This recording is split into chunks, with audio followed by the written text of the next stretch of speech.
morning 8th class. This is second part of your chapter number 1, the Indian Constitution. ठीक है, ये second part है हमारा. तो अब हम इसको आगे कंटिन्यू अपना चैप्टर को करते हैं.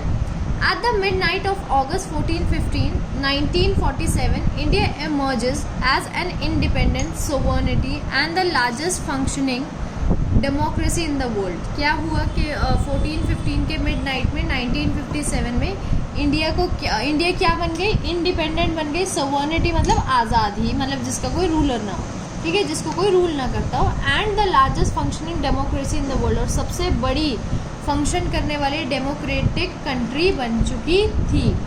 But the new political system was not created just after the transfer of the power from the British. मगर क्या हुआ कि जैसे ही ब्रिटिश से हमारा देश आज़ाद हुआ तब तक हमारा कोई भी पॉलिटिकल सिस्टम नहीं था. ठीक है. The structure and values of independent India's political system as well as social and economical condition in which they operate are largely products of evolution during ancient and medieval period. ठीक है. अब क्या था, जो स्ट्रक्चर था और values थी independent India के पॉलिटिकल सिस्टम की, और सोशल और इकोनॉमिक कंडीशन भी जो थी, they are operated large product of evolution during ancient and British period and all together reflect the legacy of British colonization and mobilization process during the national movement. क्या हुआ कि वो सब क्या थी, ब्रिटिश के कॉलोनाइजेशन के पीरियड को दर्शाती थी, क्योंकि ब्रिटिश का राज बहुत लंबा था और हमारे पास अब आज़ाद होने के बाद कोई भी पॉलिसी नहीं थी. द इंडियन नेशनल मूवमेंट जब हुई थी, which was based on a new political idea, वो एक न्यू पॉलिटिकल आइडिया पे थी, अ न्यू इंटेलेक्चुअल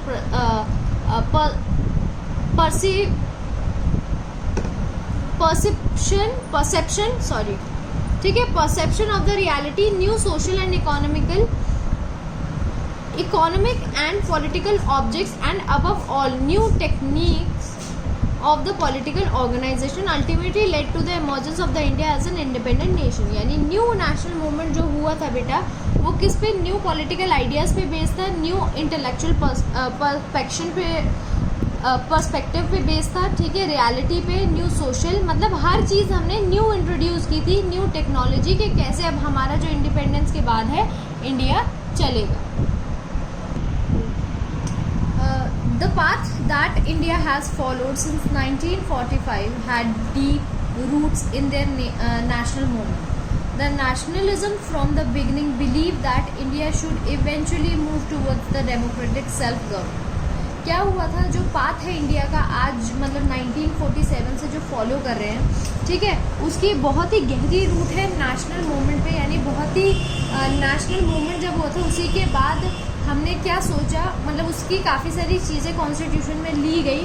ठीक है. और बिगनिंग से ही ये प्लान बनाया गया कि इंडिया को एक डेमोक्रेटिक गवर्नमेंट ही चाहिए. ठीक है. मतलब उसको कोई किंग नहीं चाहिए या फिर कोई मोनार्की सिस्टम नहीं चाहिए. ठीक है. Early in 1905 and 1906 in the session of the Indian national Congress they demanded for the Swaraj self government. और क्या हुआ, 1905 और 1906 में जो इंडियन नेशनल कांग्रेस थी, उन्होंने क्या डिमांड किया कि स्वराज चाहिए उनको, यानी self government within British empire of on the models of Australia and Canada. With the gradual widening of its social base, the national movement during Gandhian phase demanded Purna Swaraj. जबकि जब गांधी जी का जो फेज़ आया था उसमें क्या मांगा उन्होंने? पूर्ण स्वराज, यानी कंप्लीट इंडिपेंडेंस. ठीक है. यानी सेल्फ गवर्नमेंट हमें नहीं चाहिए, हमें पूरा अपना देश वापस चाहिए. 1929 में जो है इन्होंने ये बात बोली.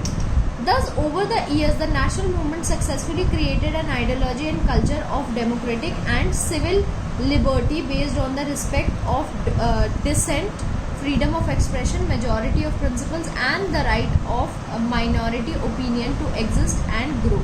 क्या हुआ, और इसीलिए सालों साल जब अलग अलग नेशनल मूवमेंट्स चली तो उन्होंने क्या किया, नेशनल मूवमेंट्स ने लोगों के अंदर एक डेमोक्रेटिक इंडिया का सपना जगाया और उसी के बेसिस पे उन्होंने क्या किया, आगे इंडिया को आज़ाद करवाया. और यही सब चीज़ें आज भी इंडिया में हमारे पास हैं कि जो हमारे पास फ्रीडम ऑफ एक्सप्रेशन है, यानी हमें अगर कोई भी बात अच्छी नहीं लग रही गवर्नमेंट की तो हम उसको बोल सकते हैं, गवर्नमेंट की बात को भी बोल सकते हैं कि ये डिसीजन हमें नहीं चाहिए या ये चीज़ नहीं चाहिए, ठीक है।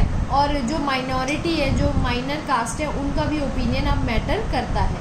In early national leadership recognize the British contribution in the form of uniform and modern system of governments throughout the country and thus unified the administratively, ठीक है। और क्या हुआ कि जो ब्रिटिश थे उनसे हमने क्या लिया कि एक जो तरीका था उनका काम करने का और एक जो मॉडर्न सिस्टम था गवर्नमेंट को मेंटेन करने का, वो, ठीक है। The enormous task of drafting the constitution for free India was taken up by the constitution assembly. और एक ऐसा सपना कि कॉन्स्टिट्यूशन बनेगा एक फ्री इंडिया का, ये किसने, ये आइडिया, ये टास्क किसने लिया? कॉन्स्टिट्यूशन असेंबली ने। The member of constitution assembly by and large subscribe to the liberal democratic idea of representative government. और उन्होंने क्या आइडिया लिया कि हमारा जो इंडिया होगा वो लिबरल होगा। लिबरल मतलब कि उसको अपने व्यूज़ की, अपने जो भी हम सोचते हैं उन सबको एक्सप्रेस करने की आज़ादी होगी, घूमने फिरने की आज़ादी होगी, जहां हम चाहे वहां जा सकते हैं, ठीक है। Adult franchise election institution, rule of law, independence of judiciary, freedom and liberty of individual as well as their association. यानी एक पर्सन की उसको राइट मिले गवर्नमेंट को बनाने का बाय गिविंग वोट, ठीक है, जस्टिस उनको प्रॉपर मिले, लॉ का रूल चले, ये सबको ध्यान में रखा गया जब हमारा कॉन्स्टिट्यूशन बना। They were also concerned with the social content of freedom which include removal of poverty, illiteracy and diseases। क्या मतलब सिर्फ फिजिकली आज़ादी नहीं बल्कि क्या देखा गया कि सोशली भी लोगों को आज़ादी यानी फ्रीडम मिले, किससे? गरीबी से, अनपढ़ता से और बीमारियों से। पहले बेटा बहुत ही ज़्यादा लोग बीमार रहते थे, गरीब रहते थे, क्योंकि सब जो है वो ब्रिटिश के हाथ में रहता था। तो इस सब से आज़ाद होने का भी एक ड्रीम देखा गया और कॉन्स्टिट्यूशन में इसको ऐड किया गया। Bridging the gulf between the rich and the poor, the rural and the urban and creating welfare state. यानी कि जो अमीर और गरीब में इतना ज़्यादा गैप था उसको कम किया जाए, ठीक है। रूरल अर्बन में कि गाँव का तो एरिया बिल्कुल गाँव है और शहर बिल्कुल ही बिल्डिंग्स वगैरह, यानी बिल्कुल ऐसा लगता था कि दो अलग दुनिया है। तो अभी भी आपने देखा होगा कि अब ऐसा कुछ नहीं है, गांव भी बहुत ज़्यादा डेवलप हो गया है, मोबाइल फ़ोन्स, लैपटॉप, कंप्यूटर्स अब सब यूज़ होने लग गए, तो ज़्यादा फर्क अब नहीं रह गया है। तो इसी चीज़ को जब कॉन्स्टिट्यूशन बनाया गया था और जब चीज़ें ली गई थी तो इन सब चीज़ों को हटाने के लिए कि लोग सिर्फ फिजिकली ही नहीं इंडिपेंडेंट या फ्रीडम का एक्सपीरियंस करें बल्कि सोशली भी। पहले कैसा होता था कि जो शेड्यूल कास्ट है या शेड्यूल ट्राइब्स है वो मंदिर में नहीं जा सकते, यानी उन पर रिस्ट्रिक्शंस थी, जबकि अब ऐसा कुछ भी नहीं है। The constitution assembly draft Indian constitution on the basis of various resolution adopted by Congress from time to time. किस चीज़ पर बेस्ड है? जो कांग्रेस ने अलग अलग रेजोल्यूशन लिए थे, ठीक है, टाइम पे, and best provision of the constitution of different countries, और अलग अलग कंट्रीज से बेस्ट चीज़ें उठाई गई इंडिया का कॉन्स्टिट्यूशन बनाने के लिए। The constituent assembly was constituted in November 1946 through indirect election of its member।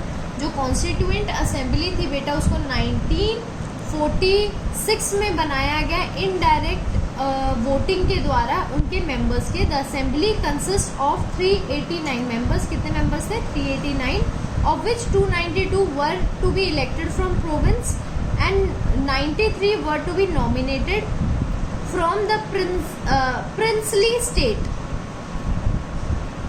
Princely, ठीक है बेटे। तो जो हमारे कितने वोट्स थे? जो 292 वोट थे वो इलेक्टेड फ्रॉम प्रोविंसेस, मतलब अलग अलग स्टेट के जो छोटे छोटे मतलब नेता वगैरह थे उनके द्वारा इलेक्ट किए गए, और 93 क्या थे? नॉमिनेट किए गए, ठीक है, फ्रॉम प्रिंसली स्टेट्स, यानी जो मेजर स्टेट्स थी उनके द्वारा। And 4 members were to be nominated from chief commissioners area, यानी चीफ कमिश्नर के एरिया से 4 लोग ऐसे नॉमिनेट हुए थे। The first meeting of the Congress assembly was held on December 9, पहली मीटिंग इस डेट पे हुई थी। Doctor Sachchid Anand Sinha was elected as temporary chairman and later doctor Rajendra Prasad was elected as permanent president of the constitution assembly. ठीक है, पहले टेम्परेरी जो बने हमारे चेयरमैन वो कौन थे? डॉक्टर सच्चिदानंद सिन्हा, और बाद में डॉक्टर राजेंद्र प्रसाद जी को क्या बना दिया गया था? परमानेंट प्रेसिडेंट बना दिया गया था कॉन्स्टिट्यूएंट असेंबली का। Some of the members of the constituent assembly were Jawaharlal Nehru, Bhimrao Ambedkar, Gopal Swami Ayyar, KM Munshi, ठीक है, मोहम्मद शादुल्लाह। बेटा ये सब जो थे ये मेंबर्स थे कुछ और कॉन्स्टिट्यूएंट असेंबली के। The Constituent Assembly met on November 14, 1949 and finally reading was finished on November 26, 1949। ठीक है, इस टाइम पे ये जो थी फिनिश्ड हुई थी। रीड करना 14 से स्टार्ट किया था, 26 नवंबर में इसकी रीडिंग फिनिश हुई थी। The constitution was adopted on the same day with members and president sign the constitution. ठीक है, सेम डे पर जो है कॉन्स्टिट्यूशन को अडॉप्ट किया गया और प्रेसिडेंट ने हमारे साइन किए। June 26 was selected as the date of commencing of Indian Constitution because its historical significance। और 26 जनवरी को, जून को नहीं, जनवरी को हमारे जो कॉन्स्टिट्यूशन है उसको इलेक्ट किया गया, उसको इंस्टॉल किया गया हमारे देश में। जवाहरलाल नेहरू, सरदार वल्लभ भाई Patel, Rajendra Prasad, Maulana Abdul Kalam Azad, Acharya JB, TT Krishnamachari and doctor Bhimrao Ambedkar played a very significant role in constitution making. इन सब लोगों ने बेटा बहुत ही इंपॉर्टेंट रोल दिया अपना कॉन्स्टिट्यूशन मेकिंग में। However doctor Ambedkar is recognized as the father of the constitution. मगर अपना मेजर पार्ट प्ले करने की वजह से डॉक्टर अम्बेडकर जी को क्या बनाया गया? Father of constitution. Besides preamble there are constitution originally 395 articles and 8 schedule, ये हम पीछे पढ़ चुके हैं। ठीक है, अब हमारा यहाँ से जो बेटा है प्रीएम्बल शुरू है। प्रीएम्बल क्या होता है, क्या चीज़ें हैं, ये हम अपनी नेक्स्ट वीडियो में पढ़ेंगे।